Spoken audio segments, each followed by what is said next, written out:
Կոնֆուցիոսի ու Մաշտոցի ժառանգներին դարի ընթացքում միավորող ընդհանուր կարևորագույն կետերից մեկը առանձնատուկ վերաբերմունքն է եղել կրթության եւ գիտության հանդեպ։ Այն հազարամյակներով հայերն ու չինացիները տեղափոխելու հասցրել են մինչև 21-րդ դար։ Չինացի դպրոցականները հայերեն առաջին բառերն են սովորում։ Պեկինի թիվ 2 միջնակարգ դպրոցի աշակերտները հայաստանցի հյուրերին հայերեն են ողջունում։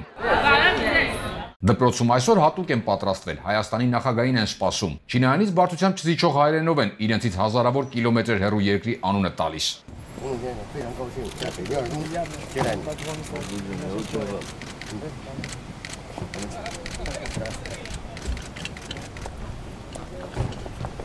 Չինարենի ուսուցչուհի Էփրիլ Չժոուն հայերի ու Հայաստանի մասին ամենակարևորը գիտի։ Իրենց դպրոցում նաև հայ աշակերտների են սպասում։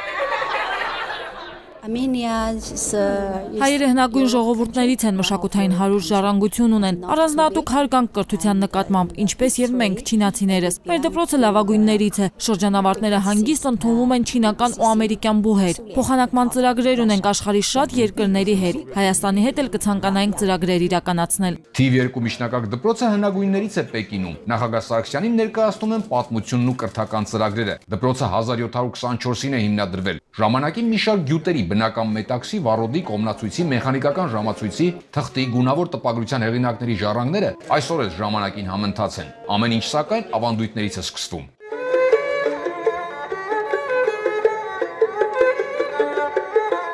Սերժ Սարգսյանին ազգային նվագարաններն են ներկայացնում, մասնակից դարձնում թեյախմության ավանդական արարողությանը։ Դպրոցում 1500 աշակերտ է սովորում, դասավանդում են 40 պարտադիր եւ 60 աշակերտների ընտրությամբ առարկաներ։ 200 մանկավարժների մեջ նաեւ դոկտորներ ու մագիստրոսներ կան։ Նախագահին վայելչագրության դասան են ուղեկցում։ Այստեղ հիերոգլիֆների բարդագույն արվեստին են տիրապետում։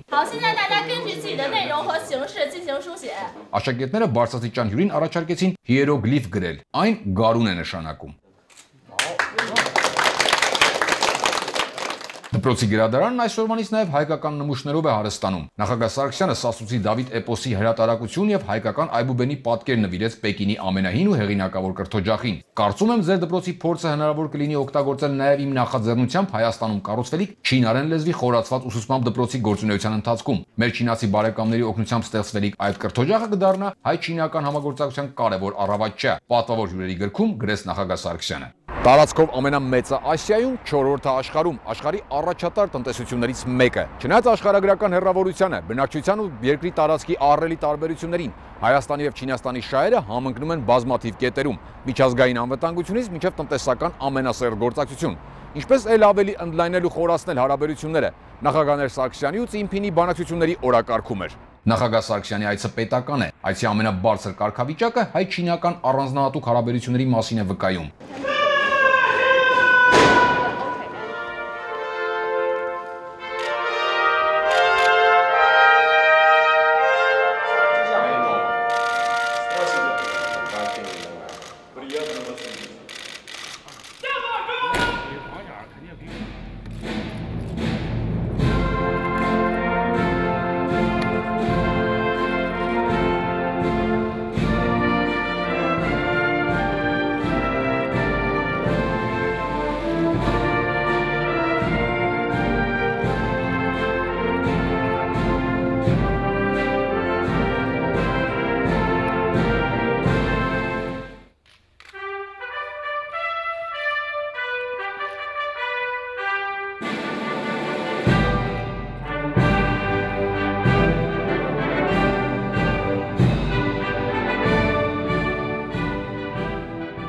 Չինական ավանդույթի համաձայն մեծարգո հյուրին այսպես են դիմավորում։ Չինացիները հատուկ ընդգծում են սերունդների միջև կապը։